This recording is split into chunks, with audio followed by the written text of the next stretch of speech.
Chemical kinetics chapter के आपके previous 10 years के सीबीएसई बोर्ड के क्वेश्चंस के बारे में। सबसे पहले दोस्तों आपको दिया हुआ है X plus two Y give P, तो आपका डिफरेंशियल फॉर्म यहाँ पर बताना है। तो फिर मैं कैसे लिखता हूँ, रेट को मैं दोस्तों लिखता हूँ minus D concentration of x by D T, क्योंकि ये दोस्तों रिएक्टेंट है, घटेगा, इसलिए मैं यहाँ पर माइनस पहले से लगा के चलता हूँ। Is equal to minus D Y by D T, यहाँ पर टू है तो मेरे को एक के लिए लिखना है, तो इसलिए अपॉन में टू कर देंगे। इज इक्वल टू प्लस में ये आपका प्रोडक्ट है तो D P by D T. तो फिर अगर मैं टू को वहाँ भेज दूँ तो फिर मेरा D Y by D T minus के साथ मेरा two D P by D T के बराबर यहाँ पर हो जाएगा। इसके बाद दोस्तों अगला क्वेश्चन आपको दिया है लॉग के का वन बाई टी के साथ। दोस्तों आपको यहाँ पर आपको बताना क्या आपका दोस्तों स्लोप वगैरह मिलता है। तो लॉग के दोस्तों मेरा क्या क्या होता है, कॉमन लॉग की अगर मैं बात करूँ तो ये दोस्तों मेरा होता है log A minus E A by 2.303 R T. तो फिर दोस्तों अगर मैं लॉग के और टी का ग्राफ बनाऊंगा ना, लॉग के और वन बाई टी का ग्राफ बनाऊंगा, तो y is equal to M X plus C, यानी कि स्लोप मेरा क्या आ जाएगा minus E A by 2.303 are.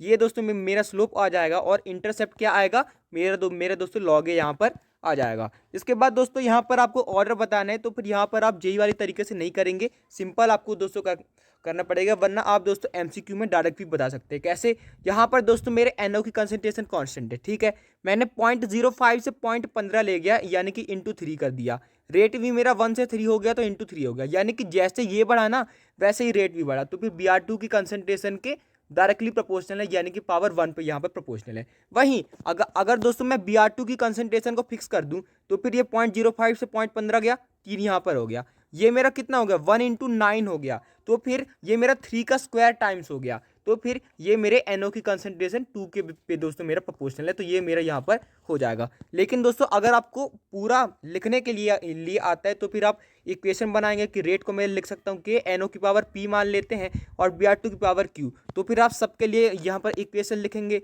इसके लिए मैं लिखूंगा 0.05 की पावर पी, 0.05 की पावर क्यू, ऐसा ही हम सबके लिए लिखेंगे। उसके बाद डिवाइड करके दोस्तों हम यहाँ पर आंसर निकालेंगे, तो मेरा Q1 आ जाएगा और P2 आ जाएगा। तो Q क्या था, मेरा Br2 था, तो Br2 की पावर 1 यहाँ पर आ जाएगी और NO दोस्तों मेरे यहाँ पर 2 यहाँ पर आ जाएगा।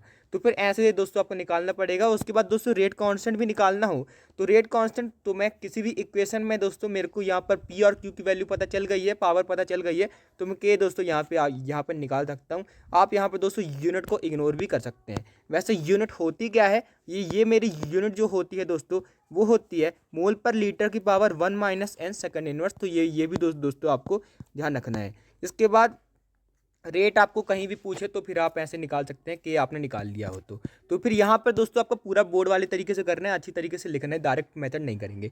इसके बाद दोस्तों अगला क्वेश्चन आपको ये दिया हुआ है rate of formation of NH3। तो फिर आपको दोस्तों रेट ऑफ रिएक्शन बताना है। तो फिर मैं रेट ऑफ रिएक्शन कैसे लिखूंगा, यहाँ पर मैं लिखूंगा प्लस का 1/2 into rate of formation of NH3, यानी कि DNH3 जो आपका बन रहा है अपॉन DT। तो 1/2 इंटू इसका ये कितने का में बन रहा है 3.6 इंटू 10⁻⁴। तो फिर ये मेरा हो जाएगा 1.8 इंटू 10⁻⁴। ये दोस्तों मेरा हो जाएगा rate of reaction. Rate of disappearance of H2 मेरे को बताना है। तो फिर अगर मेरे पास 1/2 DNH3/dt है ना, तो वो दोस्तों मेरे बराबर है -1/3 DH2/dt के। तो फिर दोस्तों अब आप यहाँ से निकाल लेंगे। इसके बाद यहाँ पर आपको दोस्तों ऑर्डर ऑफ ए और बी, तो ये क्या है मेरा एमसीक्यू है। अब एमसीक्यू में दोस्तों मैं डायरेक्ट दिमाग यहाँ पर लगा सकता हूँ, ज़्यादा मेरे को करने की जरूरत नहीं है।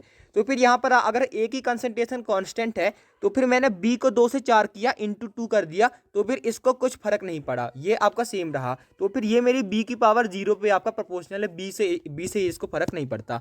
अगर मैं दोस्तों बी की कंसंट्रेशन को फिक्स कर दूं और यहाँ पर ये 3 से 6 हो गया, तो ये मेरा 1.89 से 7.56 हो गया, यानी कि इंटू 4 हो गया, यानी कि ये 2 हुआ ना तो ये 2 का स्क्वायर 4 हो गया। मतलब यहाँ पर ये ए की पावर 2 पे प्रोपोर्शनल है और बी की पावर 0 पे प्रोपोर्शनल है। तो फिर ऐसे दोस्तों आप यहाँ पर कर लेते हैं। इसके बाद the molecularity of reaction H2 plus Br2 gives 2HBr appears to be 2। सही बात है, यहाँ पर H2 plus Br2 gives 2HBr, ये दोस्तों मेरे को यहाँ पर 2 देखने को मिलेगी, क्योंकि यहाँ पर H और Br आपस में यहाँ पर दोस्तों कोलाइड यहाँ पर करने वाले हैं। इसके बाद 2 molecules of the reactions are involve in given elementary reaction. सही बात है, इसकी मैं एलिमेंट्री रिएक्शन लिखूंगा ना, तो half H2 plus half Br2 give HBr।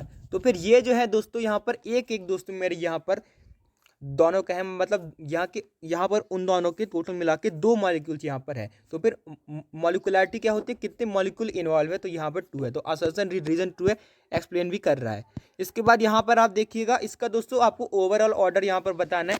तो ओवरऑल ऑर्डर क्या होता है, अगर दोस्तों आपको रेट दे दे, रेट आपको दे दे के, कुछ भी ए हो उसकी पावर हो आपकी n1 और बी हो उसकी पावर हो आपकी n2, तो रेट क्या होता है n1 प्लस n2, तो 3/2 प्लस 1/2 कितना हो जाएगा 2, यहाँ पर दोस्तों ये मेरा हो जाएगा। इसके बाद रेट कांस्टेंट क्या होता है, रेट कांस्टेंट एक दोस्तों कांस्टेंट होता है जो कि हमारे दोस्तों रेट को यहाँ पर कंसंट्रेशन ऑफ रिएक्टेंट के साथ या फिर कंसंट्रेशन ऑफ प्रोडक्ट के साथ रिलेट हमारा करता है, तो इसको आप दोस्तों इंग्लिश में लिख दीजिएगा। इसके बाद स्पेसिफिक रेट क्या होता है, ये स्पेसिफिक रेट होता है जब स्पेसिफिक रेट वो रेट होता है जब कंसंट्रेशन ऑफ जो आपकी रिएक्टेंट होती है क्या होती है दोस्तों 1 मोलर यहाँ पर दोस्तों होती है।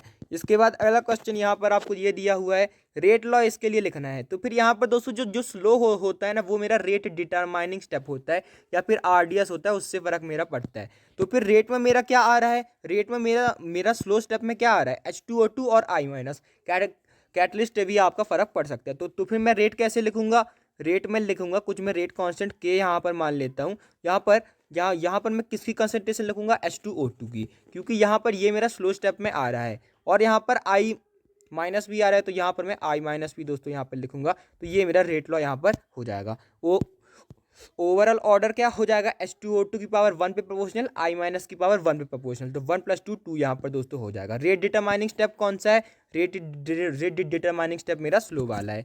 इसके बाद अगला क्वेश्चन आपको ये दिया हुआ है, for a reaction the rate law, आपको ये A1 B2 दिया हुआ है, तो फिर ऑर्डर क्या होगा 1 + 2 3। इसके बाद दोस्तों इसके लिए दोस्तों आपको रेट कांस्टेंट की वैल्यू, रेट कांस्टेंट का यूनिट लिखना है फर्स्ट ऑर्डर रिएक्शन के लिए। तो यूनिट क्या होता है, यूनिट दोस्तों मेरा होता है मोल पर लीटर की पावर 1 - n सेकंड इनवर्स। तो दोस्तों अगर मेरा n1 है, फर्स्ट ऑर्डर रिएक्शन है, तो मोल पर लीटर की पावर 0, किसी भी चीज़ की पावर 0 होती है आपकी 1, तो फिर वो मेरा 1 हो जाएगा, सिर्फ सेकंड इनवर्स आपका बचेगा। तो फिर आपको ध्यान रखना है, आपको फर्स्ट ऑर्डर के लिए क्या मिलती है यूनिट, सेकंड इनवर्स। इसके बाद the half life of a zero order reaction is equal to, तो फिर दोस्तों क्या होती है A0 अपॉन 2 के मेरी यहाँ पर होती है जीरो ऑर्डर के लिए। फुल लाइफ क्या होती है A0/K, तो A0 या फिर R0 इनिशियल कंसंट्रेशन जो हो उसकी /2K। तो यहाँ पर 0.693/K किसके लिए होती है, मेरी फर्स्ट ऑर्डर के लिए होती है। आपको ध्यान रखना है जो T½ होता है ना, T½ दोस्तों मेरी इनिशियल कंसंट्रेशन की पावर 1 - n पे यहाँ पर प्रोपोर्शनल होता है। n मेरा अगर 0 है, जीरो ऑर्डर रिएक्शन है, तो वो A0 पे डायरेक्टली प्रोपोर्शनल है, जैसे कि आपको यहाँ पर दिख रहा है। इसके बाद यहाँ पर आपको ऑर्डर ऑफ रिएक्शन बताना है। एक क्वेश्चन छूट गया क्या, नहीं छूटा। इसके बाद H2 + Cl2 गिव्स HNu, और यहाँ पर आपको 2HCl मिलता है। ये जो HNu वाली रिएक्शन है ना, ये है मेरी जीरो ऑर्डर रिएक्शन। इसको ना तो H2 से फर्क पड़ता है, ना तो Cl2 से फर्क पड़ता है, तो इसका आंसर 0 यहाँ पर हो जाएगा। इसके बाद hydrolysis of an ester follows first order kinetics, सही बात है। हाइड्रोलिसिस ऑफ एस्टर आपकी होती है first order kinetics. Concentration of water remains nearly same, सही बात है। कंसंट्रेशन ऑफ वाटर आपकी नियरली सेम होती है, इसलिए हम दोस्तों इसको स्यूडो फर्स्ट ऑर्डर भी बोल देते हैं, इसको हम स्यूडो फर्स्ट ऑर्डर भी बोल देते हैं। इसके बाद R से P जा रहा है, हाफ लाइफ जो है आपकी इनिशियल कंसंट्रेशन के इंडिपेंडेंट है। तो फिर जो मेरी हाफ लाइफ है ना, वो इनिशियल कंसंट्रेशन के ऊपर इंडिपेंडेंट है, यानी कि उसकी पावर 0 पे प्रोपोर्शनल है, और वो किसके ऊपर प्रोपोर्शनल होती है 1 - n पे। तो यहाँ पर ये किस पे प्रोपोर्शनल है 0 पे, तो n मेरा क्या आ जाएगा, फर्स्ट ऑर्डर यहाँ पर मेरा आ जाएगा। इसीलिए आप इसका जब इक्वेशन लिखते हैं T½ का क्या होता है 0.693/K। ये दोस्तों मेरा इंडिपेंडेंट यहाँ पर होता है किसके, इनिशियल कंसंट्रेशन के। इसके बाद यहाँ पर ये तो मेरा फर्स्ट ऑर्डर आ गया। इसके बाद right the slope value obtain plot for ln/r versus time for a first order reaction. तो फिर दोस्तों फर्स्ट ऑर्डर के लिए मैं क्या लिखता हूँ, फर्स्ट ऑर्डर के लिए मैं दोस्तों लिखता हूँ log r, यहाँ पर log r या फिर log के आप यहाँ पर लिख ले, log r is equal to 2.303/t। तो फिर ये दोस्तों मेरा यहाँ पर हो जाएगा। फिर इसके बाद दोस्तों यहाँ पर मैं इसको लिखता हूँ k is equal to 2.30/3 log west and A nought by A. तो फिर दोस्तों ये मेरा क्या हो जाएगा, टाइम मेरा दोस्तों हो जाएगा 2.303/k, और यहाँ पर लॉग बेस 10, तो फिर इसको दोस्तों मैं क्या लिख सकता हूँ, लॉग बेस 10 को मैं 2.303 ln में दोस्तों यहाँ पर लिख सकता हूँ ए नॉट बाई ए। तो फिर ये दोस्तों आपका स्लोप यहाँ पर आ जाएगा। फिर इसके बाद यहाँ से आप दोस्तों स्लोप यहाँ पर बता देंगे। इसके बाद अगला क्वेश्चन दोस्तों आपको ये दिया हुआ है, यहाँ पर आपको दोस्तों ऑर्डर यहाँ पर इसका बताना है। तो फिर टी हाफ जो है आर नॉट के पावर 0 पे प्रोपोर्शनल है, यानी कि यहाँ पर ये है मेरा फर्स्ट ऑर्डर रिएक्शन। इसके बाद टी हाफ डायरेक्टली प्रोपोर्शनल है, तो ये है मेरा जीरो ऑर्डर रिएक्शन। इसके बाद इसका यूनिट आपको लिखना रेट कॉन्स्टेंट का, वही चीज़ें आपसे बार बार पूछती हैं। तो फिर ये किसके ऊपर प्रोपोर्शनल है, C2H4 की पावर 1 पे। तो फिर ये मेरा कैसा है, first order reaction. First order reaction का रेट कॉन्स्टेंट का यूनिट क्या होता है, सेकंड इनवर्स। इसके बाद दोस्तों इसकी हाफ लाइफ क्या होगी, इसकी हाफ लाइफ होती है 0.693/k। के आपको दिया हुआ है 5.5 इंटू 10⁻⁻14। इसके आगे दोस्तों आप यहाँ पर निकाल लेंगे। इसके बाद इसका ऑर्डर आपको बताना है। तो फिर ये दोस्तों मेरे को ऐसे दिया हुआ है, R is equal to R0 - KT। ऐसे दोस्तों ये मेरा यहाँ पर होता है, ये मेरा होता है जीरो ऑर्डर रिएक्शन का जो मेरा इंटीग्रेटेड रेट लॉ यहाँ पर होता है। तो ये है मेरा जीरो ऑर्डर रिएक्शन। और यहाँ पर दोस्तों स्लोप क्या आ जाएगा, यहाँ पर R और T का आपने ग्राफ बनाया है, तो Y is equal to mx+c। तो फिर x मेरा यहाँ पर T है, तो फिर स्लोप क्या है, -k का दोस्तों यहाँ पर मेरे को स्लोप यहाँ पर देखने को मिल रहा है। इसके बाद यहाँ पर आपको दिया हुआ है rate of reaction, rate of disappearance of N2O5। तो ऐसा क्वेश्चन हमने किया, कमेंट करके आपको ये बताना है। इसके बाद for a first order relation, ये आपको डिराइव करने के लिए आता है। इसको आप दोस्तों डायरेक्ट याद भी कर सकते हैं, जैसे कि जो आपका T75 होता है ना, 2 टाइम्स ऑफ T50% होता है। तो इसको आप दोस्तों याद भी कर लीजिएगा। तो फिर कैसे हम लिखेंगे, T इज इक्वल टू, हमको क्या डिराइव करना है, T99 is equal to 2T90%। तो फिर दोस्तों अगर मेरे को T99 लिखना हो ना, तो फिर मैं लिखूंगा 2.303/k log base 10। A not में अगर 100 मान लूँ, 99% खत्म हो गया तो बचा कितना, 1 बचा, और इज इक्वल टू 2.303 ये मेरा दोस्तों यहाँ पर बचा। तो फिर इसको मैं लिख सकता हूँ 10⁻²। तो ये मेरा हो जाएगा। तो फिर ये दोस्तों मेरा हो जाएगा 2 इंटू 2.303/k। ठीक है जी। ये दोस्तों मेरा आ गया 90% के लिए। 90% के लिए दोस्तों मेरा ये आ गया। 99% के लिए मैं क्या निकालूंगा, 99% के लिए दोस्तों मैं ये लिखूंगा, वो दोस्तों मेरा 99% के लिए आया। 90% के लिए हम क्या लिखेंगे, 90% के लिए दोस्तों हम लिखेंगे 2.303/k लॉग बेस 10, और 100 है, 90 खत्म हो गया तो बचा कितना, 10। तो ये आया दोस्तों मेरा 2.303/k। लेकिन वो क्या आया था, 2 इंटू 2.303/k, ये यानी कि जो मेरा T99 है ना, 2 टाइम्स आपका T90 यहाँ पर हो गया। इसका दोस्तों यहाँ पर आपको स्लोप बताना है, तो फिर ये भी दोस्तों आपको कमेंट करके बताना है। इसके बाद अगला क्वेश्चन आपको ये दिया हुआ है कि आप first order reaction is 40% complete in 80 minutes. आपको दोस्तों वैल्यू ऑफ रेट कॉन्स्टेंट बतानी है। तो फिर रेट कॉन्स्टेंट की हम दोस्तों वैल्यू के कैसे लिखेंगे यहाँ पर। तो फिर मैं आपको सिर्फ प्रोसीजर यहाँ पर बता देता हूँ। यहाँ पर ये 40% कंप्लीट हो रहा है मेरे 80 मिनट में। तो फिर 40% के लिए हम क्या लिखेंगे, 2.303/t हम लिखेंगे। ये मेरा हो जाएगा 80, और ये हो जाएगा लॉग बेस 10। ये मेरा 100 था ना इनिशियली, 40% ये कंप्लीट हो गया। तो फिर ये मेरा यहाँ पर हो गया 5/3। तो यहाँ से आप दोस्तों यहाँ पर मेरा दोस्तों के निकल जाएगा, ये दोस्तों मेरा के निकल जाएगा। फिर इसके बाद मैं जब के निकाल लूँगा ना, तो 90% के लिए मैं निकाल सकता हूँ।